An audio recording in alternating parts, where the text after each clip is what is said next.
All right. Hi, everyone.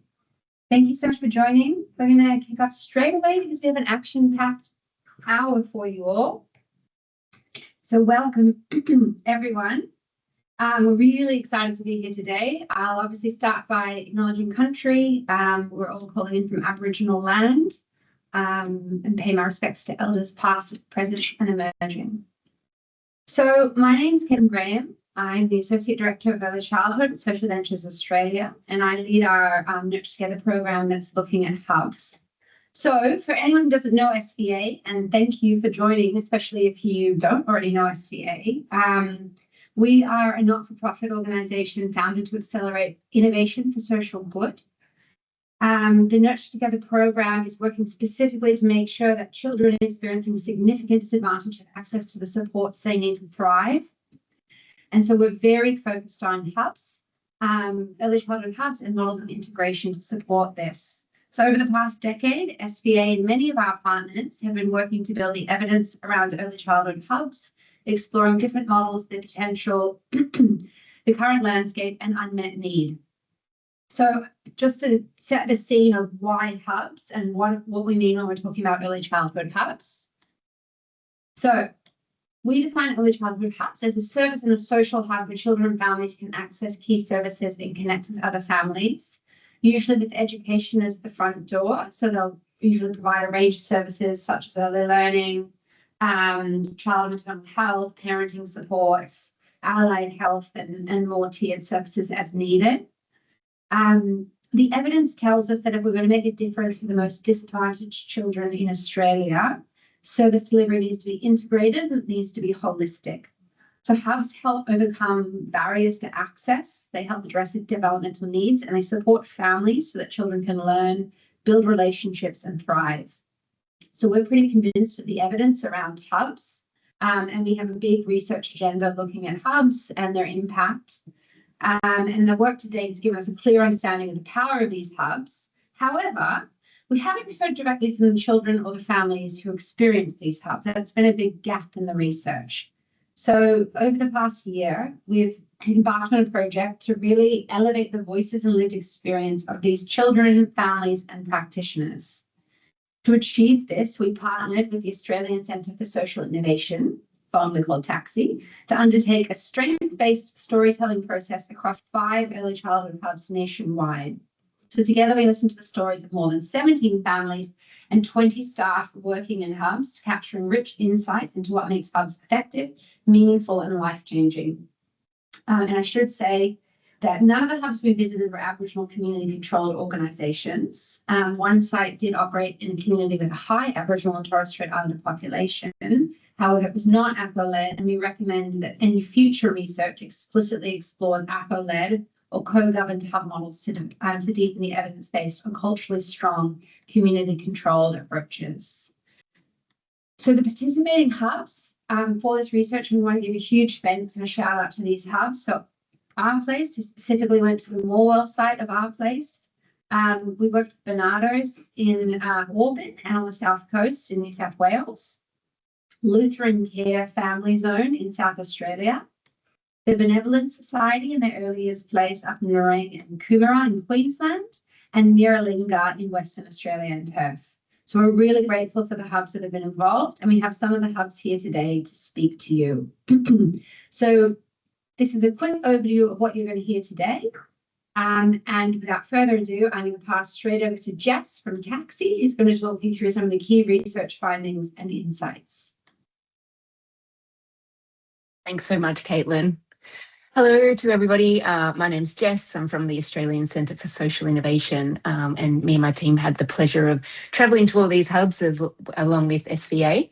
And I'm just going to share some quick top 4 insights. It was really hard to digest all of the learnings that we found from across the 5 sites and the remarkable work that the hubs are achieving and how they help families and the difference that it makes for them. But I'm going to give you the top 4 insights for today. So we started with this research question. How might families access support when and how they need it, whilst ensuring hubs have the conditions to operate effectively to ensure children and families thrive? So you'll notice there are two parts of that question. We were not only looking at the conditions for families and what works for them, we were also looking at the hubs themselves and the practitioners and what makes them thrive as well, the enabling conditions to do their best work.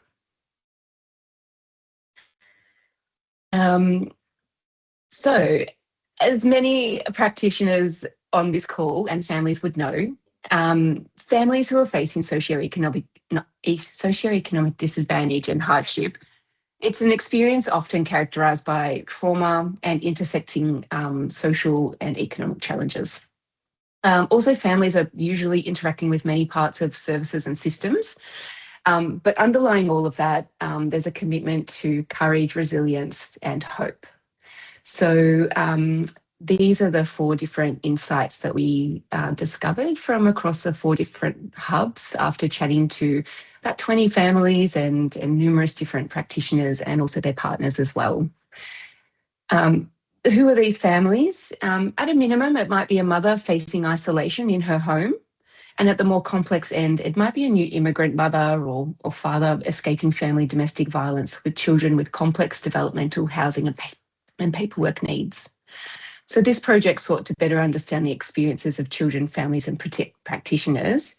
And yeah, we sought to learn from those families who were doing really well despite those conditions so that we could learn from those most marginalised and apply that to a scaling approach.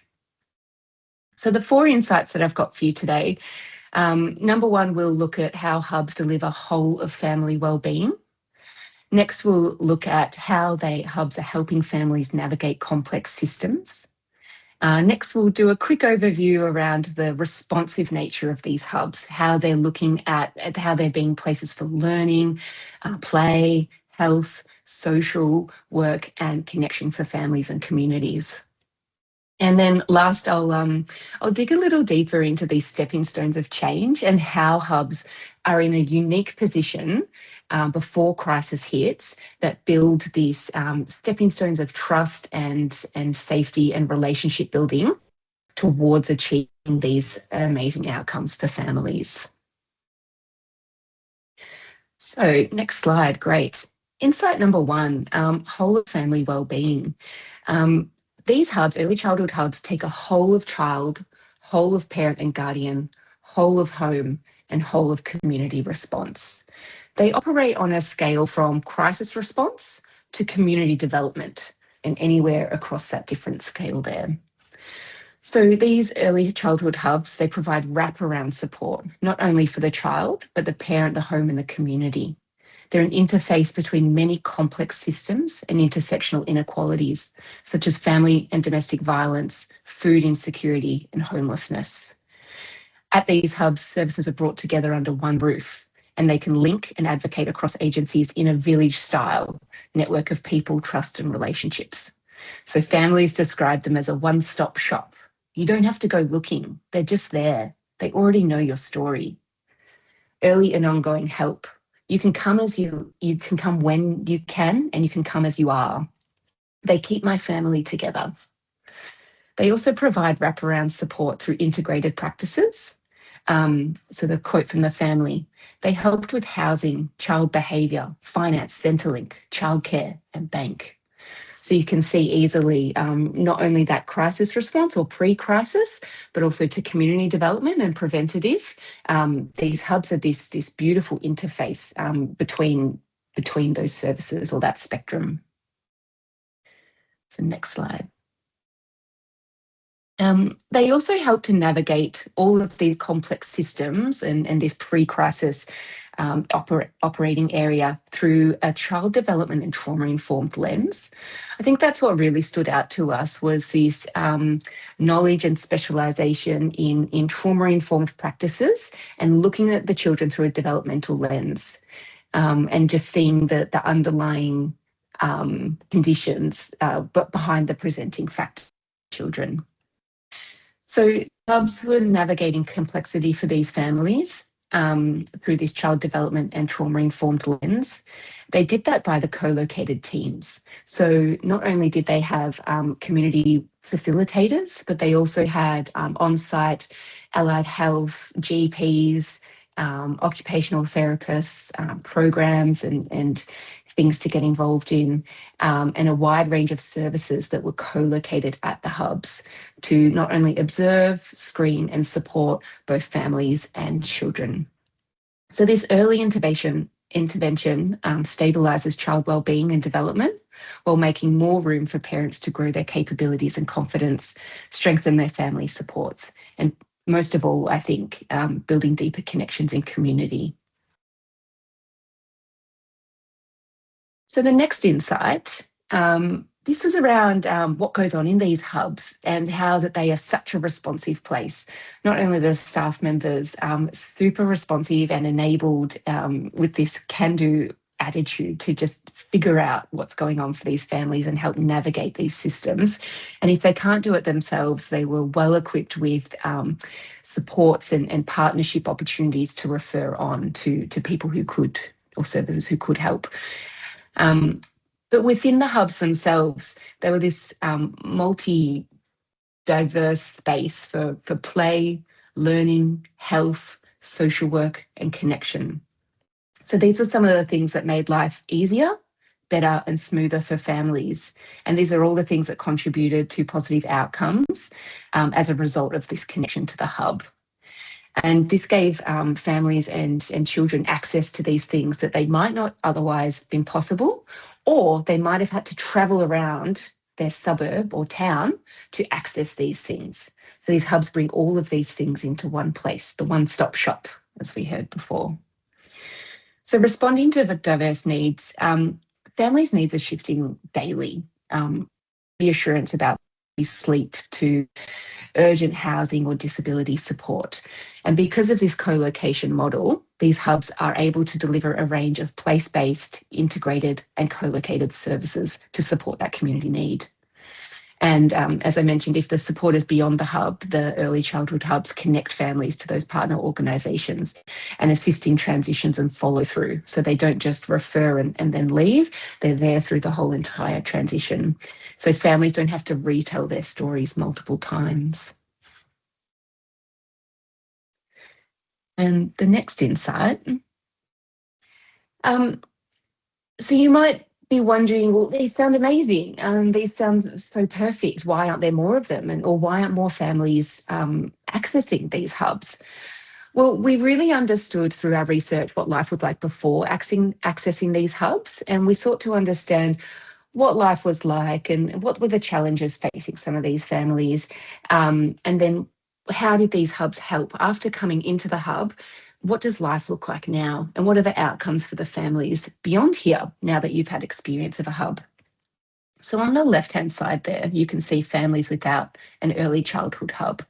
You can see they're running around, or they're busting it, as one of my favourite quotes from the family said, between picking up food, going to the housing services, the problems with financial hardship, domestic family violence and trauma, social isolation, so just being in the home, complex child development needs from health, education, learning, mental health for the parents as well as the kids, and then early years education and learning at school, even if you have the capacity to be thinking of those things right now.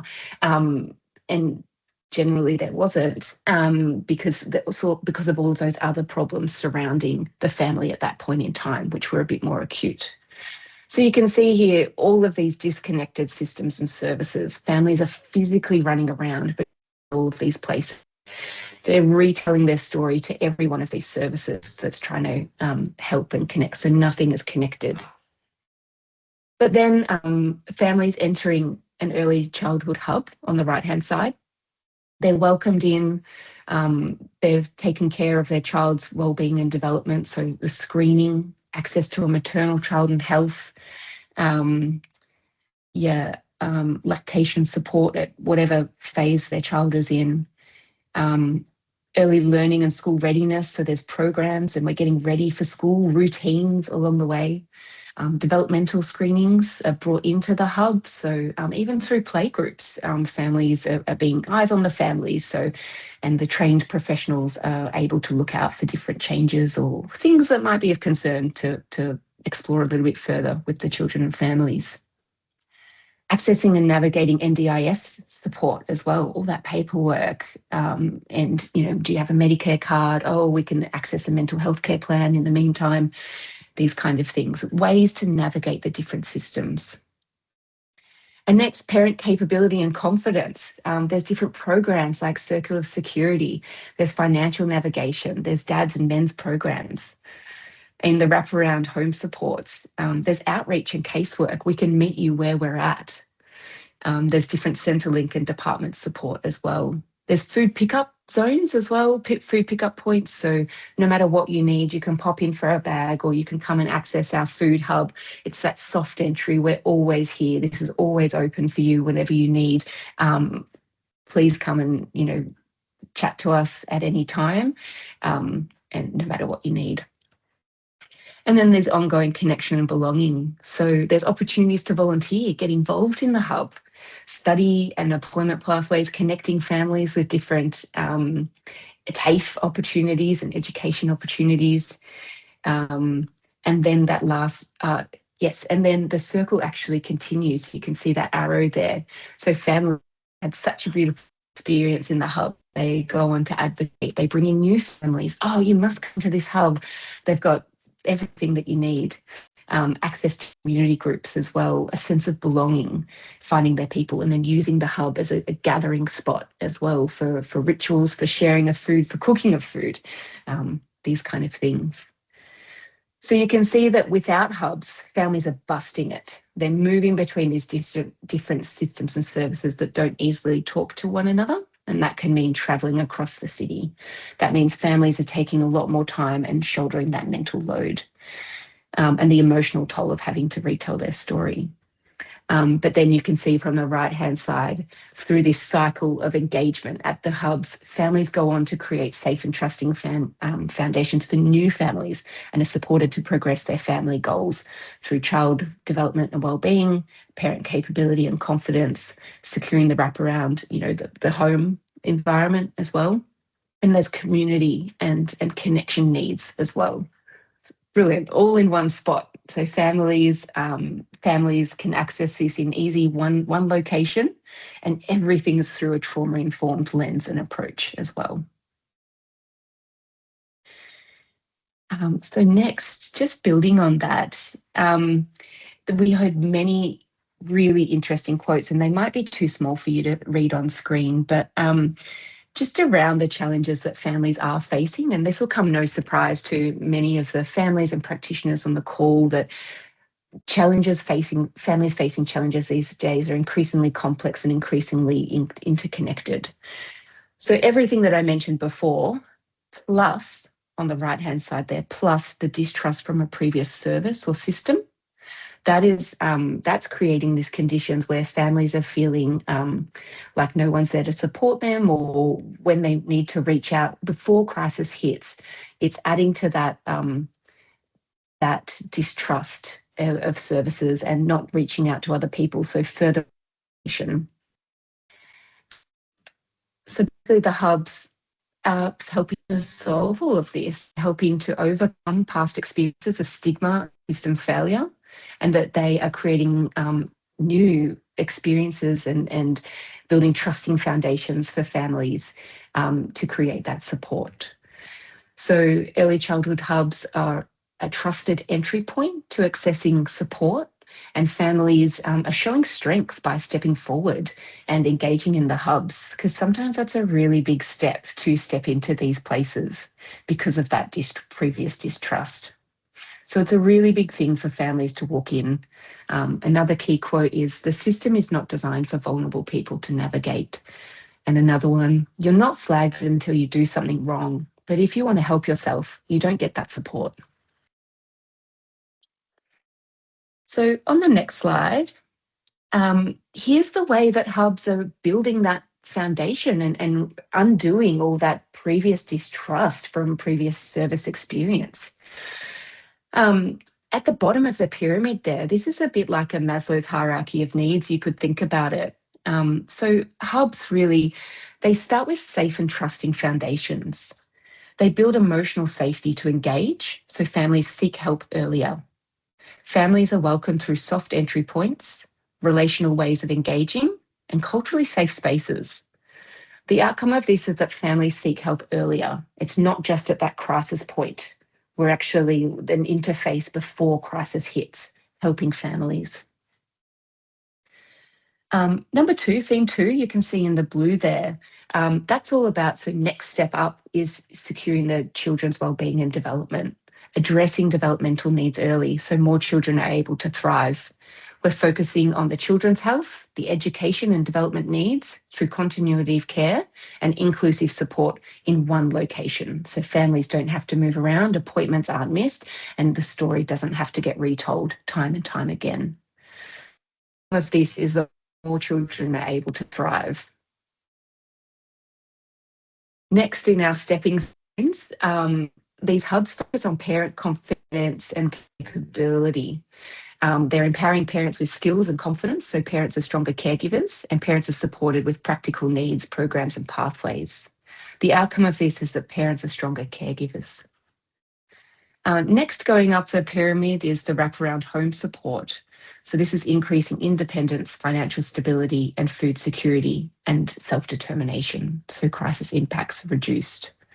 The outcome of this is that, crisis impacts are reduced on the home. And finally, number 5 at the very top of that pyramid is the ongoing connection and belonging that families experience after being involved in these hubs. So sustaining strong and enduring connections that build community, being included. And then the outcome of that is that it creates strong communities that sustain themselves, being connected to others. So that's a little taster of what we discovered and observed at these hubs. So I'm just extending my gratitude to the hubs and families who we got to chat to. And back to you, Bree. Thank you so much. Yeah, thanks so much, Jess. And I had the privilege of joining Jess and the taxi team for 3 of those hub visits. And yeah, thank you very much for sharing some of those thoughtful insights. I'm now very fortunate to be introducing our fabulous panel. We're going to be joined by some families and some practitioners, and just want to thank them for their willingness and openness and bravery in jumping on to share their stories today. We're going to have 2 families, Luke and Waffa. Luke's a parent accessing the Benevolent Society's Early Years Place in Queensland, and Waffa is a parent accessing Lutheran Care's Family Zone in South Australia. And then we'll also be joined by 3 hub practitioners, Bikram, who's a parenting group facilitator from Lutheran Care in Adelaide, Emma Norman, a team leader from the Benevolent Society in the Gold Coast, and Grace Hong, who is from Barnardo's in Sydney. So I might get you to stop sharing screen now so that we can see the beautiful faces of our panel. And I would love to start by introducing one of our fabulous families, Luke, and would like to start by hearing a little bit about you and then sharing about your family and what first brought you to the hub that you access in Queensland. Yeah, sure. Hello, everyone. Can you hear me okay, firstly? Sure can. Yeah, awesome. I'll just check. I've got my phone set up. If things go funny, we can quickly switch.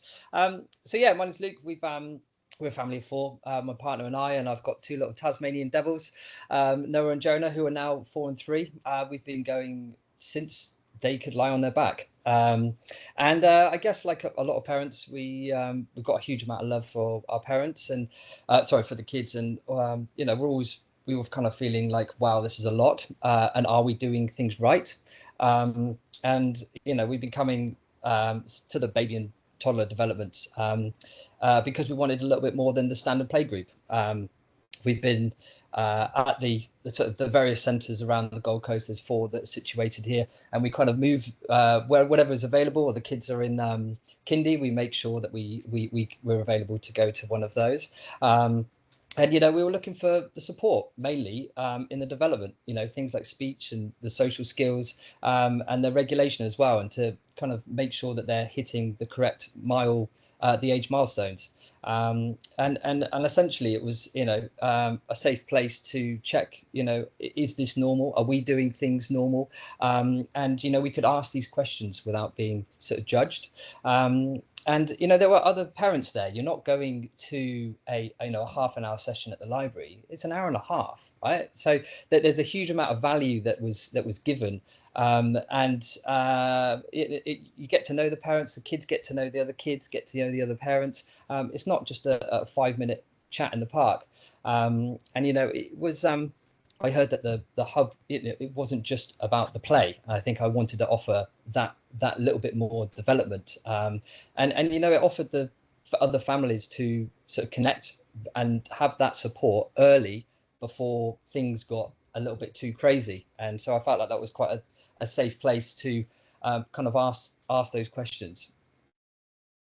Yeah, absolutely. A place for connection and supporting their development. That's amazing, Luke. And are there any sort of key changes that have sort of shifted for you and your family since being part of the hub? Yeah, I think on the boys' side of things, socially, right? So, Noah was very shy. I think that was because he was a little bit slow on his speech, and he gained confidence by going to these. He was exploring. He turned into exploring the room and wanting to play alongside the other children, and he wanted to, interact a lot more. I think on the development side of things, they were able to pick up ideas from the team. The team were able to give us, consistent support to help with their language and the development side of things. And little things like help them learn to take turns. Being brothers at home, it's I could always ask a question. Am I doing things right? This one's doing this over here, and then this one starts doing that, and it just kind of helped put things in place to respond to the overwhelm that they're getting. And I guess it's, we're not being left in the dark, trying to Google things late at night. And, against that kind of led on to emotionally, they felt it was a safe place. It was predictable.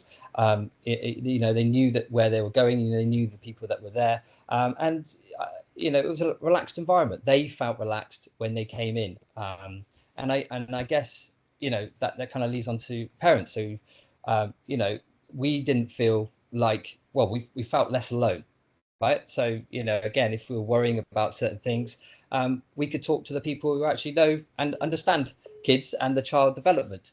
And I guess we were given that sort of practical support. Things were kind of guided to us in sort of plain language, not jargon, for things that we didn't understand.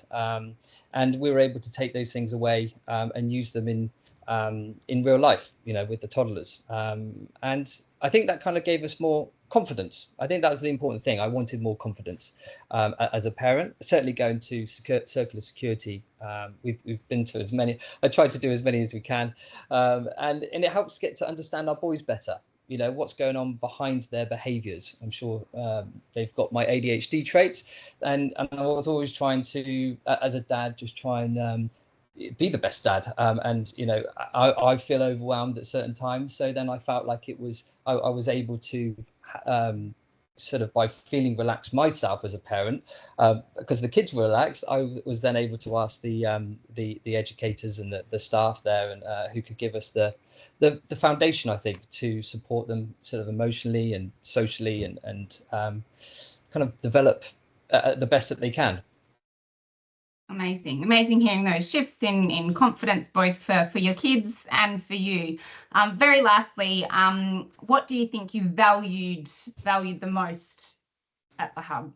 There was like one thing out of all of the things. What's been the biggest value? I think sort of everything's under one roof. There's if there's ever a concern or a development, or the behavior or speech, everything is there. It's not just an activity, but seeing the boys from day dot, you've got all the extra bits that go with it to help make sure that they're hitting those milestones. And you're not just going to an activity. You guys offer so much more to check that our little lovely people are all on track to developing at the rate that they should be, and it's kind of a one-stop shop. And I really wish that we had something like that back in the UK. I've been here 11 years now, but it was I can never speak more highly because of how how there are so many services wrapped up into not just coming to do some painting or explore with sensory and things. So yeah. Yeah, that's absolutely the beauty of it. Well, thank you very much, Luke, for jumping on and sharing with us a little bit about your journey and finding the hub. Yeah. And yeah, I'm now very pleased to also introduce Wafa, another beautiful parent who is accessing the Family Zone hub in South Australia. So Wafa, we'd love to hear a little bit about you and your family and what brought you to the hub. Hi, everyone, and thank you for having me here. I am Wafa Bouchahed, and I have two beautiful girls. And I started coming to the hub because of them. Before I wasn't interested. I have a long story to say, but before I came to Australia, I used to believe I was a strong woman. I was a lawyer, confident, capable, and someone who understood people's best needs. I helped others a lot. So I thought that was the meaning of strength.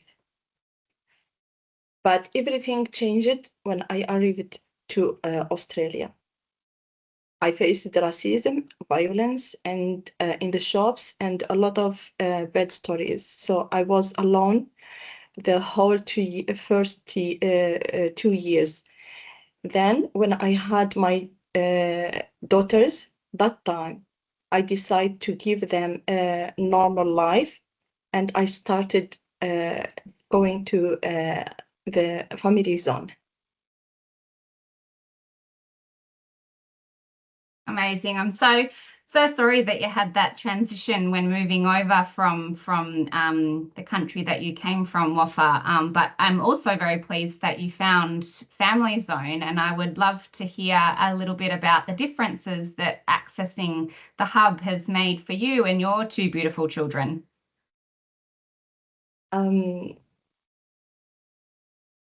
Before Family Zone, I was alone. I felt that people here different from my life in Algeria. I am originally from Algeria and Tunisia. And when I moved to Australia, I find like all that strength of family supported me. I know all the law and system in Algeria, everything that I thought at that time, it's my strength, till I came here, and that layers removed. And I was a weak woman. I lost my confidence. I lost everything here, and even my identity. When I need to go outside, I need to remove my scarf because I'm very scared to face another violence. I found myself standing face to face with different version of strength, a broken one, and I became a woman who felt weak, lost, and invisible. There were days I wouldn't leave the house. Then one day, a nurse from CAST. When I took my first daughter, she was 2 weeks. Her 2 weeks old. Then she showed me Family Zone. She said, "Here you can go and socialize and have no other families." And here I wasn't interested to go because I thought I will face the same people like outside in the community. When I had the second daughter, I tried for the first time to come here and participate many sessions, like the English session and multicultural session. And I wanted them to have that social skills before they speak Arabic. So they don't understand English because my English is very limited. And so we speak Arabic. Their English in few weeks improved. They learned a lot of skills like sharing with other kids. They accept for the first time they don't want to play with people or speak to people because I have been the whole time alone. For me, I found the humanity needed, my humanity needed, dignity, belonging, and also security, safety. Because with time, I met beautiful staff here, beautiful families from English women. I started changing my perspective and started asking to involve and offer things for the community. I asked families on to create a cooking class and help other moms and women for cooking. And from that, I have been now 2 years helping women for cooking classes. And that changed a lot my confidence, my feelings. I am visible now. I have the respect I want, the love I want, and the belong I want. Also, this, if I have it, so my daughters, they have also.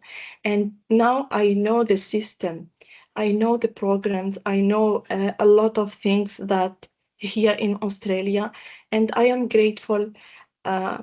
First, I felt like I left a beautiful life for a worst one. But today I feel like, no, this is the right thing I did because with the support of Family Zone, also I started working with UniSA.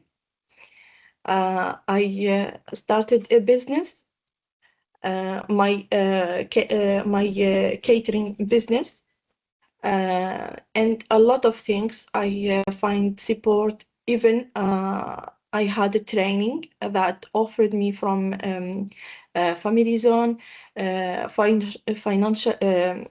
financial coach accredited by INZ Bank. And I will start in the new year. I will start by 2026. I will start helping other women for financial education. And I already started having like offers from other communities to do this financial education. So what changed from Wafa first when I came to Australia and today? First, like I told you, I found my human needs. I rebuilt my confidence. I can speak now English. It's still limited, but I am very, very good. If I compare myself 2 years ago, I can't say any word. I can't even understand the Australian accent.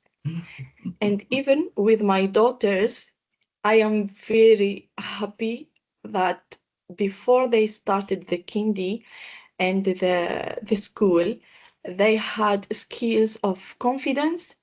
Their English improved a lot with Family Zone. Also, they are not scared from people, like first.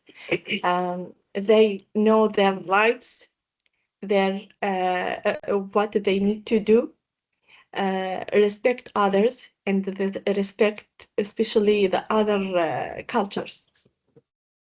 Wow, well, for what a transformation for you and for your children. And your English is absolutely phenomenal. So I don't know why you're saying it's not very good. And I can see the strength and the confidence that you've got now. And hopefully that's like the offer that you had originally, and you've regained that back through Family Zone. That is an incredible story. And thank you so much for sharing that with us today. Thank you. Very, very, very grateful to have both you and Luke online and sharing your stories about accessing these very powerful hubs.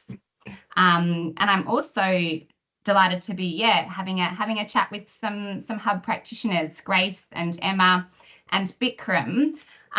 Hearing these stories, I'd like to know a bit about what stands out for you as some of the most powerful changes you've seen for some of the families that come through your hubs. I can go first, I guess. Yeah, I think the themes through there was all about the community connection, the confidence, and the, some social isolation that has been diminished because of feeling connected, which is awesome.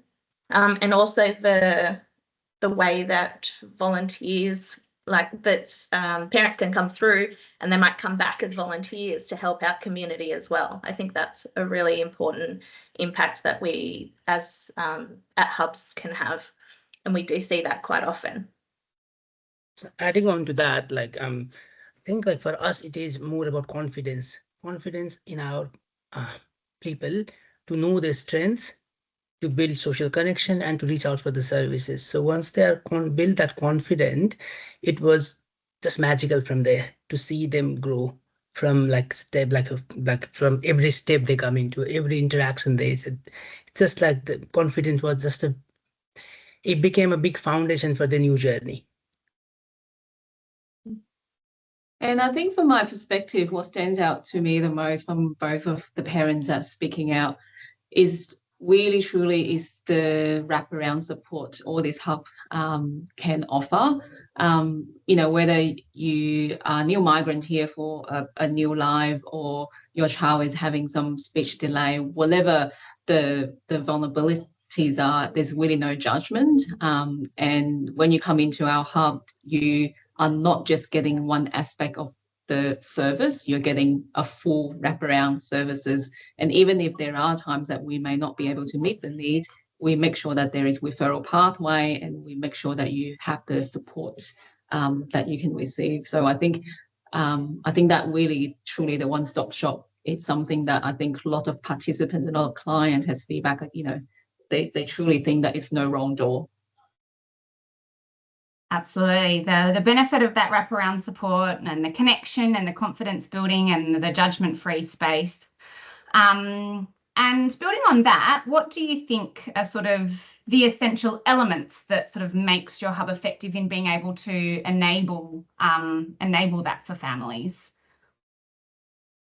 I think our connections in the community as well, knowing where to refer to if needed. We can get people to come into playgroups, so different allied health, and run different parenting programs depending on the needs. We can really tailor it to what the families are feeding back to us. So that's really important to be able to provide a useful service, I think. Yeah. For us, it's diversity and accessibility. So we are lucky that we are very close to the services, essential services for the families, like school, and also that has played a big part in helping community connect with us. And also because of the diversity, not only among the staff, with the programs that we offer, that has really helped families grow their connections again, so develop their confidence again. So that plays a big part for us here in Family Zone. Yeah, I echo that as well, because Bananas obviously, especially our service, our hub is embedded in the Western Sydney, so which is a very diverse clientele, and we're very embedded in the community. So we really know what the local clients and communities need, so we can tailor those services and provide that support accordingly. And it's not just about diversity in the clients, but we're proud of in terms of how we recruit our staff, that so can be bilingual, can be really providing that cultural sensitivity to our clients to really truly feel non-judgmental and easier to access. Amazing. Yeah, that cultural safety is a huge one. And yeah, we've heard a lot about sort of the hubs being that real community anchor point where you've got really those strong relationships with families, but strong relationships with the whole community too. And sort of thinking about the bigger picture, what do you think would help more communities to have access to hubs like yours? Because they are amazing, but there's lots of gaps where they're needed. What do you think that would sort of look like for other communities? From my perspective, sorry. Yeah, please go. From my perspective, because I'm in, I guess, in a senior management positions, I see the bigger pictures in terms of funding. And in order to run a good hub, it really requires some sufficient resources and also some permanency. So I think a lot of the services in the sector at the moment, how it's being funded, it's quite, I guess, segmented, and it's really quite isolated in terms of need and what we're funded for. So sometimes you have competitive priorities, you have programs that are starting, ending, in some area you're always going to have pilot, project. And what we're hearing from the communities is it doesn't matter what it is, can you just have some longer term service so that we can truly see the impact. So what I would be saying to, I guess, the government agency and the funder, it's really have that longer picture in mind and thinking about those longer term outcome so that they can fund us appropriately. We can run this kind of hub longer term and invest a lot more resources to build that community together, because without that, no matter how great it is, we just have no resources to continue. Yeah, adding on to that from the level of communities, I think like we do, and we will need to continue doing outreach programs. So like people know in our community that our hub is here, Lutheran Care Family Zone is here, but like we are doing that, but we'd love to go out and reach out to the community, just holding a barbecue or something, just creating this mini community hub outside, like, in a sunny day under the sun, just for people to come and enjoy and have a chat, just to build that connection so that they know who we are, where we are located, and what we do. So I think that those small connections would help communities grow bigger. Yeah, and I think that's that secure funding and additional resources that allow that to happen. And Grace is right in saying that it can take some time for community to feel safe and secure in any work that we do. So that longer term plan really needs to be in place so we can see those positive outcomes. Amazing, thank you. And with only a couple of minutes to go before we finalise our panel conversation, I wanted to pose the question, if you could share sort of one message with policymakers or funders about why hubs matter, what would you want them to hear? And I'll open this up to everybody. So families, if you've got anything that you'd like to jump in and add at this point, feel free. So one key message about sort of why hubs matter, what would you want them to hear? I'll go. Yeah, it's I guess if there was one message, it stops small challenges becoming big crises. There's every family deserves somewhere local that they can walk in. It's exactly as Bikram was talking about. To be known by name and to get the support without the stigma and red tape. And I guess investing in these hubs is kind of investing in the mental health, and not only for the parents but also for the kids and the future of them, and the parents, especially from where we all come from, being less alone and more capable. And it's kind of blown me away how much support there is here in Australia, especially in Gold Coast. We just don't get that over in UK. I can never ever speak more highly of Benevolent, even when I'm talking to the dads in the play groups and people that don't even know about Benevolent. So yeah, it's that overall support, which I just think there's like nothing else that is available. And I think we have that opportunity with little ones as well. We know how important the first 5 years and beyond are for our kids, and we have that opportunity to provide the support and connection here before they head off to school to really impact their journey in the education system as well. So hopefully they would have a more positive outcome if they get that more early intervention support. For me, I think hubs matter because it's the first place that migrants can go and know through them the system in Australia and support, because every mom left her a family, so she will need always support and hands that guide her, especially as a mom I speak. And for the connection and for changing the perspective and to know more about the people here. So this is why I think it's matter. Yes, It matters. yeah, pretty much similar for me. I wish everyone has a hub to go, because I've seen that hub fosters positive social change. It has that power of the changes can be very small, but it can go a long, long way. And I speak for the boring stuff. I really do think early interventions matter. These kind of hubs matter. I really want policymakers to, and the government, people in government, think about it's just not about a quick win for the next 4 years. It's actually for the next 10 years. We really need to invest in early interventions to community centres like the hub, so that there is ongoing support for those families instead of just putting money in the crisis end. That is the only way we can prevent risks getting escalated.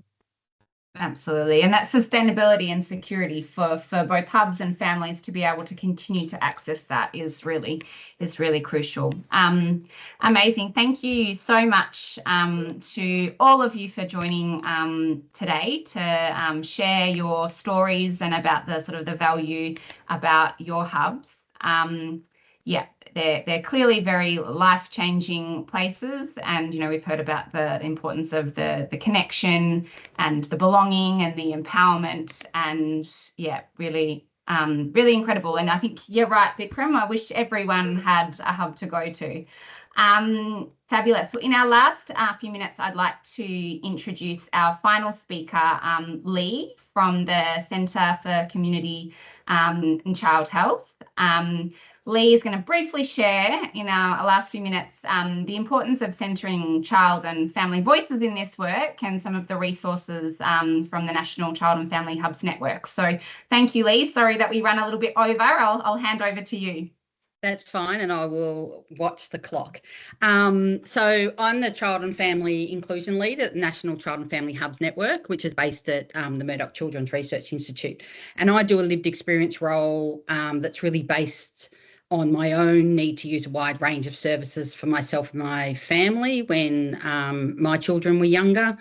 The Hubs network know of over 470 hubs across every state and territory in Australia, and they all look different. So some of them are early childhood services, but they might be connected to schools, community-based nonprofits, primary care, or ACO-led. But the network really unites service providers, community-based organisations, advocates, researchers, policymakers, and importantly, families and communities to build the capacity of hubs and enable more children and families to access the care that they need to thrive. And I'd just like to, I guess, highlight the importance of involving families and community in everything that we do. And I feel like I could and hopefully am preaching to the choir here. Because we know that including these voices You know, in doing this, we get a perspective and insights that we otherwise might not have, because families know what works and they know what the barriers are, and they can and should be part of the discussions about solutions. And Jess before talked about, you know, the difference between the experiences of families before hubs or without a hub. And what she described was really so reflective of my experiences. And I think it really speaks of why we need to be including families in these discussions to really be able to understand the impact of families on how services are designed and delivered. I'm just going to spend a few minutes talking about some work we've done at the Murdoch Children's Research Institute in my prior role around child voice. And child voice is a voice that's often missing. And I think somebody will share the link in the chat if people want to have a look at it. But the toolkit contains practical support about how to involve children, and then it's really based on a few things. And firstly, it's that children have a right to be involved in matters that affect them. And secondly, it's based on the premise that when we're engaging with children, it's important to take into account the ways in which they naturally express themselves. So to be asking children about their experiences, you know, in the ways that they would normally do that. So, you know, whether that be through art or play. And just to highlight this, I'll talk about a recent pilot project we did with our place in Northern Bay in Geelong in Victoria. And you can see, I don't know which side of the screen it is, you can see a drawing here from one of the preschool age children that was involved. And even from this pilot project where we got the younger children to do some drawings about what they did or what they liked to do in their hubs, and then they told us about it. And in the older kids, we got them to do some postcards where they could do a drawing, but also, you know, talk about what they liked doing in the hub, what made them feel comfortable, and importantly, if they were the boss, what they would do to improve the hub. And it's amazing the things that kids come up with. Yeah, but, you know, really even what came out of this project, you know, was some really strong themes around play and meaningful activities and belonging and safety and the special people to them. It really came through. And I guess I will finish off today with a call to action, which would be to let's all keep building on the amazing work that the organisations like SVA and Taxi and others are doing to centre the voices of children, families and communities in the work that we do, so that services can keep creating better outcomes for children and their families. Thank you. And sorry if I talked really fast. No, fast is good. We like fast. All right, in the 1 minute we have left, I'm going to do the fastest wrap up imaginable. So I just want to start by saying thank you so much to our panelists, to Luke, Wafa, Jess, Bikram, Grace, and Emma, and the amazing Bree who's pulled all this together. We want to thank the Minderoo Foundation who has funded this work. We are very grateful for their support.